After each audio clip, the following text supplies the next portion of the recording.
Hürmetli vatandaşlarım, leksimizden üçüncüsünden başlayımız. Cungo iqtisadi taraqqiyotinin yarniligiga kelib kelishidagi 6 xil alaydilik.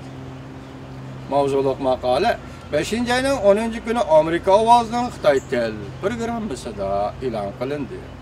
Avtori He Chenglian, iqtisodshunos, shundaqla Amerika ovozi radiosining maxsus ston yozuvchisi.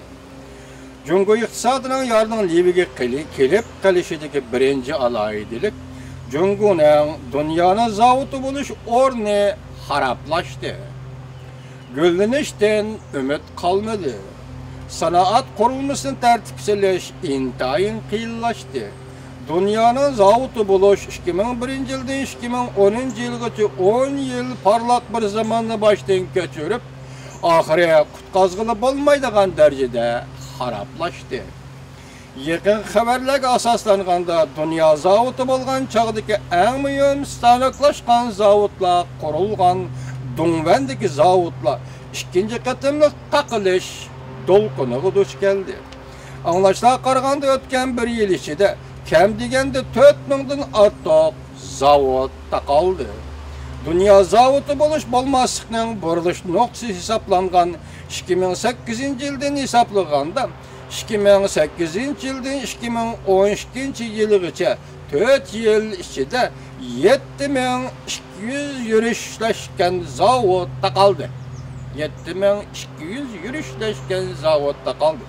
Növbətdə əmgək sicilligini alaydilik qılğan Dongvandagi zavodlarning zo'r ko'lamda taqilishi, ekologiyalik muhitning bulg'anishi, shuning uchun əmgək sarfiyotining o'rlab ketishi bilan taraqqiy qilayotgan Cungo iqtisodining eng oxirgi chakka yetib kelganligining belgisi bo'lib qoldi.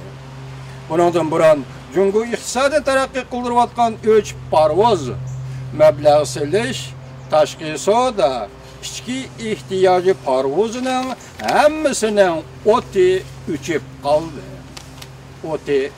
qoldi. Bu yil birinchi faslda tashqi savdoni o'tgan yil shu mezgilga solishtirganda 15% to'lab ketdi. Ko'rsatmadiki, amdilik tashqi savdo Cungo iqtisodining taraqqiyotiga hech qanday yordam berolmaydi. 20 yildan beri imorat kasbi Cungo iqtisodini taraqqiy qildirgan asosli kasb deb qaraldi. Oldingi yildan boshlab mazg'ablashgan imorat kasbining taraqqiyoti to'xtab qoldi.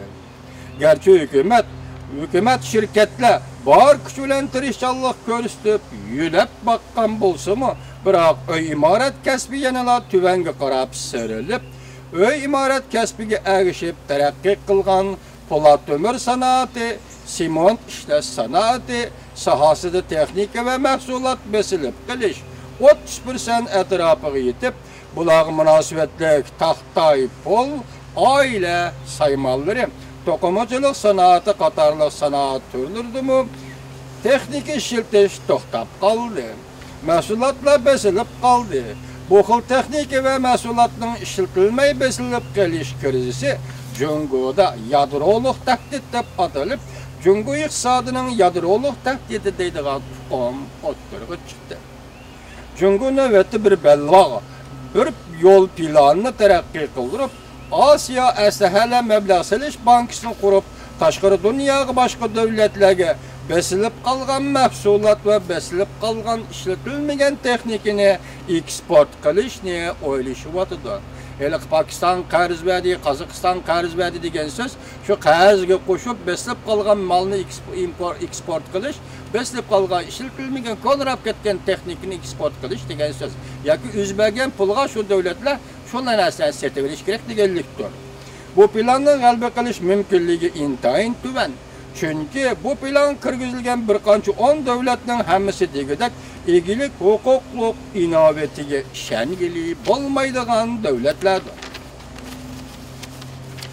Pokiston bilan Cungo iqtisod hamkorligining boshqa bir nishoni bo'lgandan tashqari, boshqa davlatlarga mablag' solish cho'lga shol terishga barobardir. Yuqorqi masalalarda iqtisodshunos Amerika ovozining maxsus ston yozuvchisi He Chenglian xonim Cungo iqtisodiy qurilma tartiblanishdan umid mümkün bolmaydiganlygyny görüstüp berdi. Atalmış iqtisadi qurulma tertip qilish hökümet tertip salman desela, tertip salgılı boladigan narsa emas. Bundan burun 2005-nji ýyllarda Guangdong өлkesinde qapazlyk kuşlarny almaşdyryş usuly bilen kılıngan emgek sicilligi küçlük sanaat torlaryna kaldyryp, teknik sicilligi sanaat torlaryna almaşdyryş çakarık kılıngan. Neticede nime boldy? Kon işlep çıkarış usulü emelden kaldırıldı. Yeni işlep çıkarış usulünü kollanılmadı. Növbette Zhejiang dilsizligi sanaat torları kalgan yerde kalıp kaldı, takalgan yerde takılıp kaldı.